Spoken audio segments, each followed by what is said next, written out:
Death and loss are an unfortunate part of our reality. With loss comes grief, and grief is experienced in several ways by everyone. How can we find healthy ways to process loss? How can we help someone going through loss? We'll be discussing this today on Real Family Talk. Join us.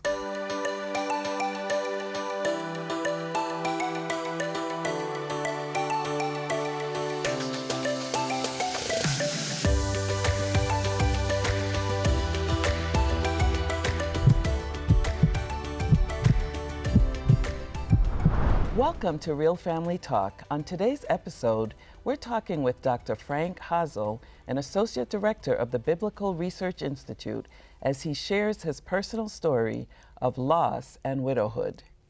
Death and loss are experienced by everyone. From the time we are born, we form attachments and relationships with people we grow to love. Unfortunately, as life goes on, we experience the effects of sickness, separation, and even death. Dr. Hassel, thank you for being with us today and for taking the time to speak about this very important topic that affects everyone. Yes, yes. No one is exempt, unfortunately. No one. So before we get into it, just tell us a little bit about yourself. Sure. I was born and raised in Germany and just recently, a couple of years ago, transitioned to the United States. I was happily married for 21 years. We have 3 sons. I call them boys. They are grown now, and I'm humbly proud of them. And so I have an experience of significant loss in my own life, as well as transitioning to a life without my spouse, without the person I loved most. And be happy to share a little bit from that experience. Sure, thank you so much. So your wife died of cancer a Yes. few years ago. And, you know, first you lived with her, and then you had to live with the absence of her after her death. Yes. Tell us about that experience, what it did to you, and how you've been able to manage it through the power of God. That's a thoughtful question. You know, it's such a complex experience that it's really difficult to just nail it down in a few sentences. But it does so much to you that a person who has not experienced that has a hard time even imagining what a person goes through who loses his or her spouse. It changes your life in so many different ways. You know, before, at least in our marriage, we would decide major things together and things that we bought, how we spent our vacation, et cetera, et cetera. All of a sudden, I'm faced to make major, far-reaching decisions all alone. Right. I cannot blame it on anybody else. I have to take the responsibility.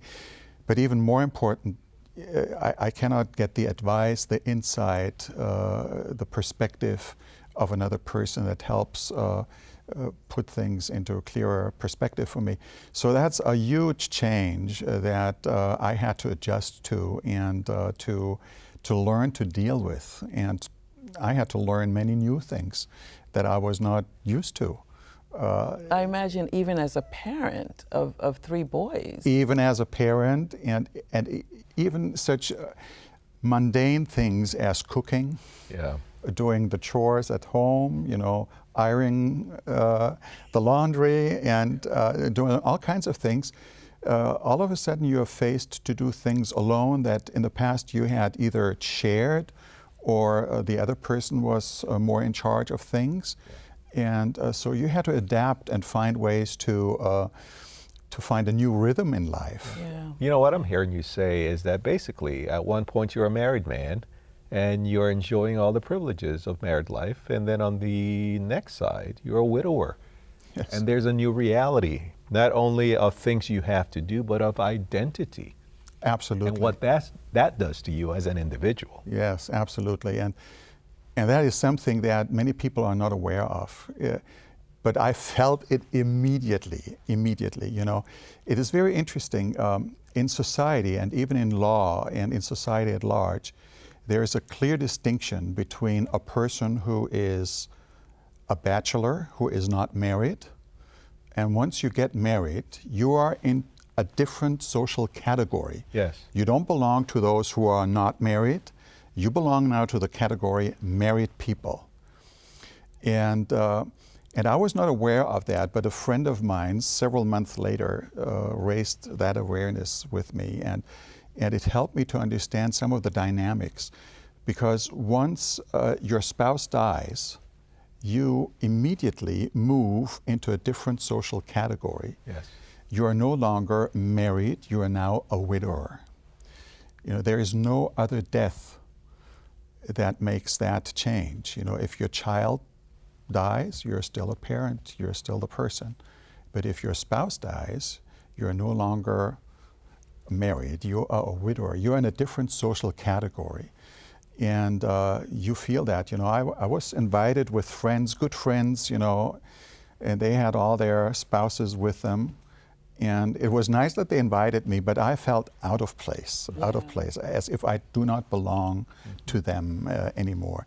And you have to learn to adjust to that and to deal with that and all the feelings that go along with that. Right, right. So it really is a grief process, but different than other grief, I hear you saying, because your entire identity has changed. Your social status has changed. Your social outlets have changed. Yes, and it raises all kinds of questions. Who am I now? You know, emotionally, I still feel attached to her. Yeah. I still feel married, but if I have to fill out a form for the bank or for traveling purposes, they ask, are you married? Are you single? Sometimes they don't even have the category of widower. Yeah. So what am I? You know, I'm single, but yes, I feel as if I'm still married. Yeah. Should I deny that reality and that feeling? And what do I respond to that? And these are experiences that I've never seen before, that I've never even envisioned a person would go through on a very mundane, everyday level that you have to learn to deal with. Wow, that is really something, Frank. Change of identity. You know, no longer married, but not really single. Yeah. A widower, different category of human being. And you have to come to grips with that reality. Mm-hmm. Mm-hmm. Because it permeates everything you do in life. Mm-hmm. Well, we have to go to break. But after we come back from the break, we'll continue speaking with Dr. Frank Hazel about grief, about loss, and how to manage it through the power of God. Stay with us.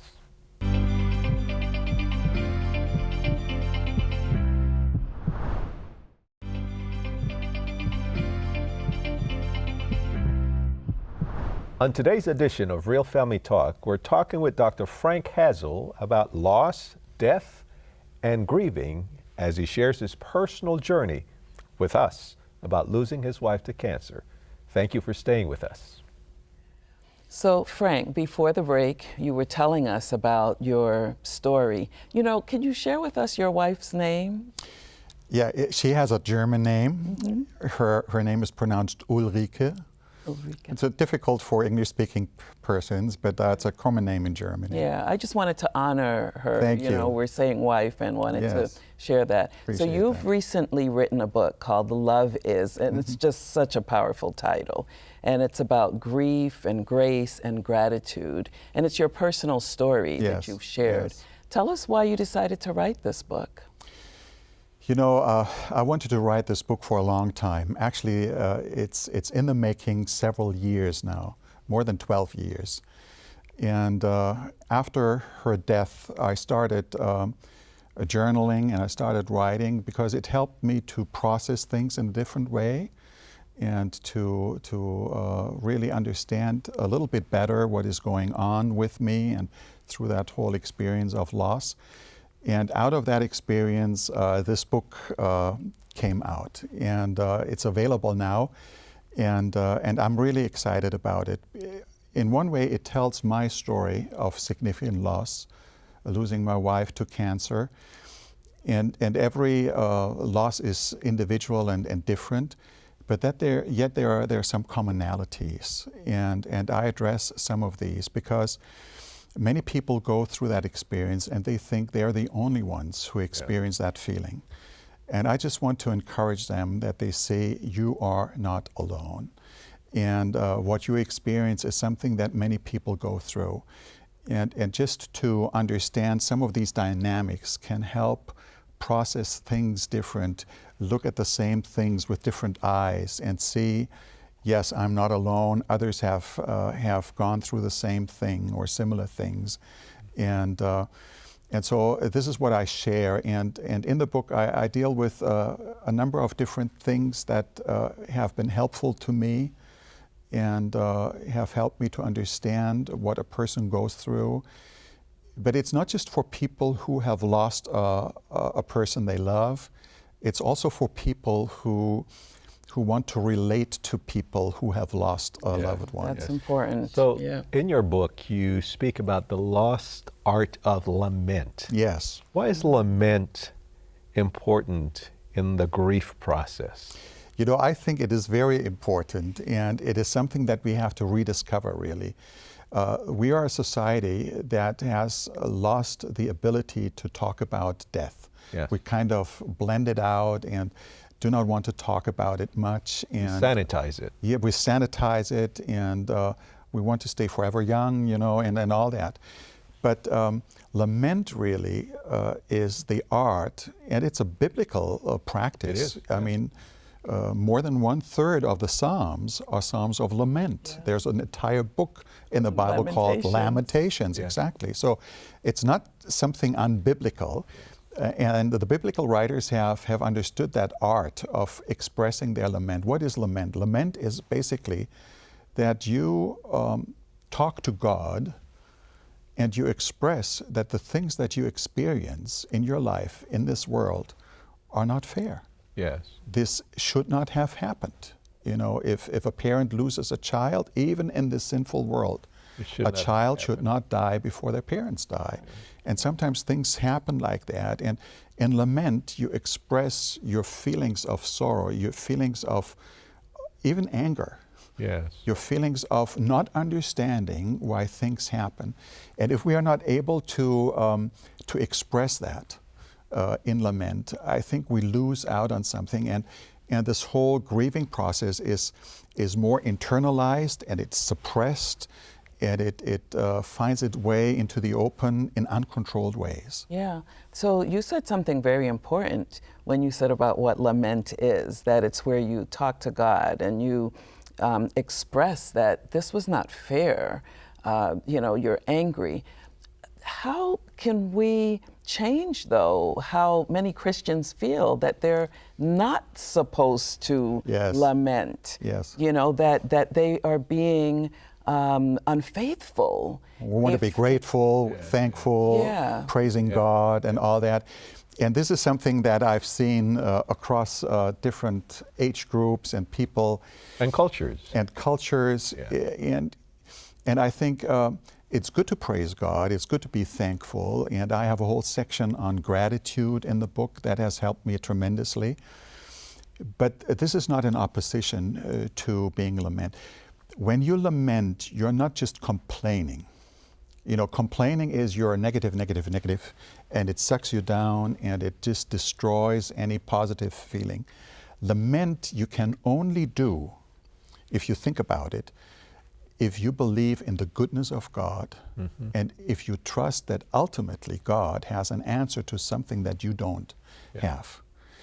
Only then can you lament. Because lament in the Bible is always directed towards God, and it expresses the feeling of anger, the feeling of not understanding why things happen, the unfairness of things in this world, and yet it ends in a trust, in trusting God, committing your case into the hands of God. Your will be done. Your will be done, and help me. Show yourself in my life and be there. I don't know how and why, but I commit that into your hands. You know? And that's so important because it's a part of the grief process. It's a part of owning the fact that something has happened to Yes. you that should not have happened to you. Yes. So we're talking about grief in your book, and the question I would ask you is, so how do we process grief and leave it behind? Or are we supposed to leave it behind? Good question. You know, we don't like grief. Grief is painful. Grief is not what we want to do, and so we want to leave that Just want behind. to pass over it. In fact, when I was a Bible teacher, a theology teacher, I taught counseling to our students, and we talked about grieving and how to process that and to relate to people who go through that. And I would tell them the different stages of grief that are commonly known. You know, first the denial, and then you start arguing, and then you bargain, and and finally, in the final stage, you accept it and you move on. You leave grief behind, and you've mastered it. I would not teach it like that anymore. You know, you learn from your own experience, Yeah, and because you made it linear. yes, Right? Yeah. and I think, you know, to be quite honest, these stages of grief, they don't come sequence after sequence after. They are sometimes everything back. at the same time, Yes. and it's thrown around, and you don't know where to start and where to end. That's one thing. But more importantly than that, I think grief is really not something that we leave behind, but we move on with. Mm-hmm. Now, that might not sound very attractive to many people, because we don't want to be in a grieving stage all the time. Yes. But I tell you, grief and joy are often very closely connected. Yes. Yes. And moments of great joy are also moments of the greatest grief, and vice versa. Right. And so it's not just that you are constantly negative, Yeah. but grief saturates your life basically, and there's a reason for that. Yeah. Well, hold that thought. We'll be right back. We have to take a short break, but when we return, we'll continue talking with Dr. Hazel about resources to help the grieving. Real Family Talk will be right back.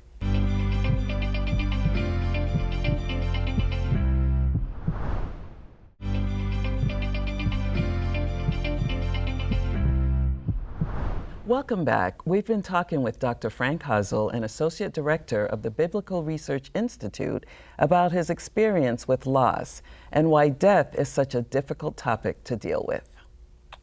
We talk about the different stages of grief, at least some of that, the fact that invariably we're expected to move on from grief and leave it behind.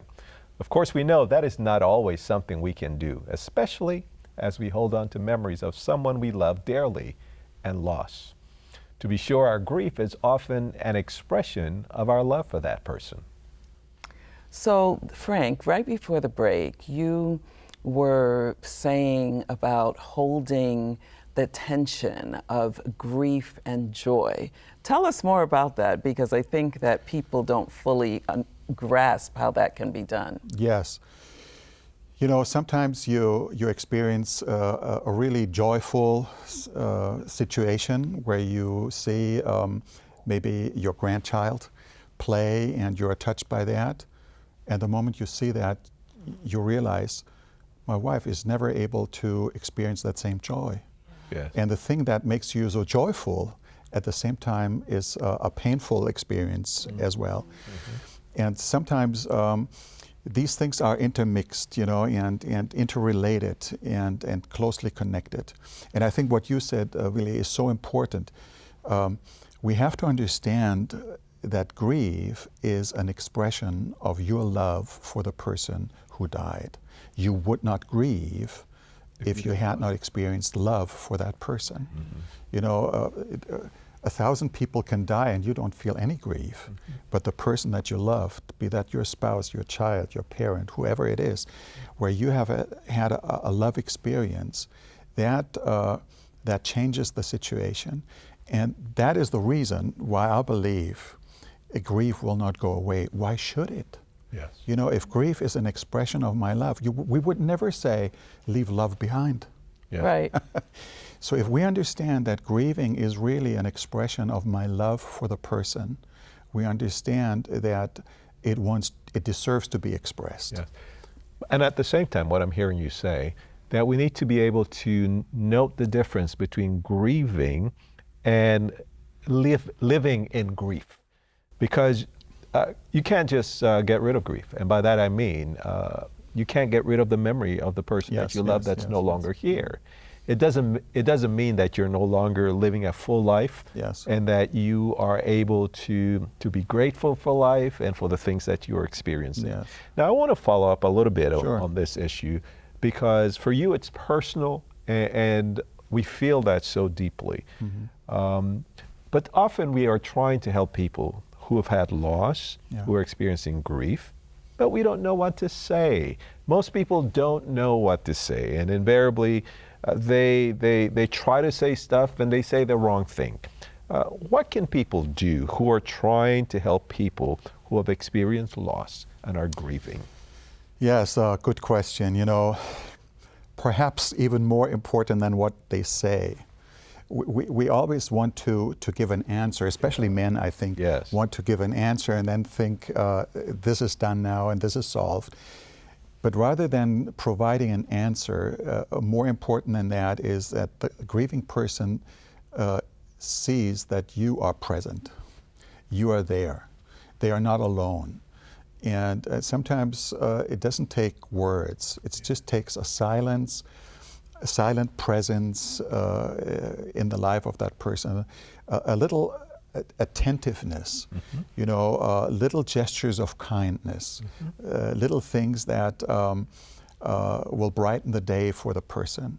And that takes some creativity to find what is really helpful help and what is really that the person needs. So in my book, I deal with that question, what shall we say, what shall we not say? Because sometimes we say really well-meaning things, but they are stupid and not helpful at all. You know, sometimes people say, at least you still have.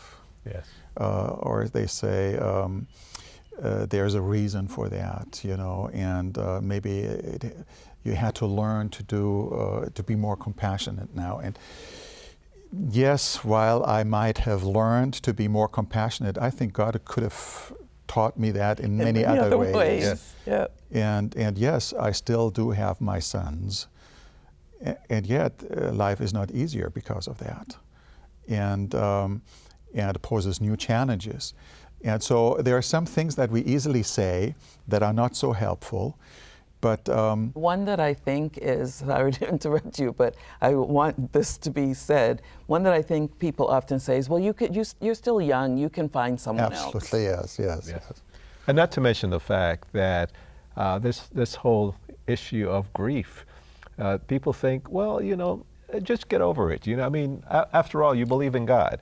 And he's coming soon, and we don't need to grieve like people who have no hope. And it doesn't mean that you have no hope. No. It just means that you still feel the loss of the individual. But may I be frank with you? You know, I surely and certainly believe that there will be a resurrection, and that we do have that hope, biblically speaking, and that I will see my wife again at the resurrection morning. But when people told me that in their letters of condolences, you know, this was not comforting at all. Not because I did not believe that there is a resurrection, but because I'm missing her now. I'm missing her presence now. I'm missing her counsel now. I'm missing her touch now. I'm missing her insights, her laughter, her cooking, whatever it is. I'm missing that now. And to say sometime, indefinitely, not knowing when in the future, soon, you know, soon, that's an open-ended time, you know. It doesn't really help me in the now, in the situation now. It doesn't mean that I don't believe in that, but sometimes these pious words are not as comforting as they are intended to be. Oh, I am so glad that you, a theologian, is saying that, because I often think about that, even as I say it myself. Well, praise God, we have this great hope, you know. And so real quickly, you've said what people shouldn't say, and a few things of what they should say. I like the fact that you spoke about the presence, you know, just being there, being present. What else can people do that would have been helpful or was helpful to you? Yes, sometimes people say, and this is my introduction to your question, if you need anything, just give me a call. Mm-hmm. This will never happen under normal circumstances because you don't even have the power, the energy to call someone, yes, and then to explain yourself, and yes, then to see whether the person is available or not. So rather than saying that, just be creative, think what could be done to that person that would help them in their situation. What is their favorite food? Mm-hmm. Buy them a slice of pizza and say, oh, you know, I'm shopping. I'll bring you a piece of pizza, you know, and I'll just leave it at the door. You don't have to talk to me. Just enjoy. Or send some flowers to brighten the day. Or take a walk with a person, with a dog. Or plant a rose bush or some other thing in the garden. Or say, you know, let's start a new sport habit. You know, let's go to the sports store and see what we can do together. So what I'm hearing you say, as we get ready to wrap up, is be present. Yes. In a real way. Yes. The ministry of presence. Thank you, Frank, for your wonderful contribution to our audience today, and thank you for tuning in to watch and listen to this very important topic of grief and loss as we trust God for everything that we need. Thank you for watching Real Family Talk. Join us again when we'll share more about strengthening families and inspiring hope. See you next time.